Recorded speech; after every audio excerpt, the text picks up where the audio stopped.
I just got promoted to director level, and here are 3 productivity hacks that have changed the trajectory of my career. The first thing is I use this task tracker. So whenever I'm in a meeting or I have anything that's being put on my plate, I will simply write the task under the task list, and then I'll mark it as unplanned if I didn't know about it at the beginning of the week. I'll mark it as not started and set a priority. So that way I can make sure I'm prioritizing in the correct manner. So I'll go ahead and mark this as topped. And then I'll put the task focus, and this is what area of my position this task is correlated to. So for example, if it's enablement, I'll put it right there. I can put any links or additional notes right there. And then the value add is how this task brings value to the company, which is good for performance reviews.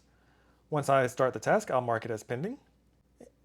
And then when I complete the task, I'll mark it as done. And when I mark the task as done, it will automatically move from the task list to the bottom of my done tab. And on my done tab, I have a list of everything that I've completed. And this helps jog your memory when you're preparing for performance reviews. I have a visualizations tab that shows me exactly how many tasks I've completed each week and the breakdown of the task focus, the task priority, as well as the type completed, so I can make sure I'm focusing in the right areas each week.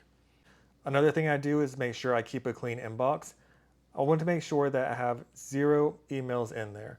So I'll go through, I'll respond to everything I can, and if I can't respond yet, I'll click the snooze button, then click pick a date and time, and I'll select the date and time that works best for when I want to follow up on those. And once I hit snooze, it will automatically be emptied. And if there's something I don't want to snooze, but I want to keep track of, I can simply put these in different folders to the left so I can access them easily. And the third hack is to block off time on your calendar. A lot of people spend a lot of time in meetings talking about doing things, but they never actually have a chance to get anything done. So blocking off time on your calendar is super important. I work for a company out of Europe. I'm in New York, so I have the afternoons to really focus on what I want to do. Obviously, if you don't have that same schedule, you can't have probably 4 hours worth of hold time that you can block off, but I'm confident that you can block off an hour, maybe 2 hours of work.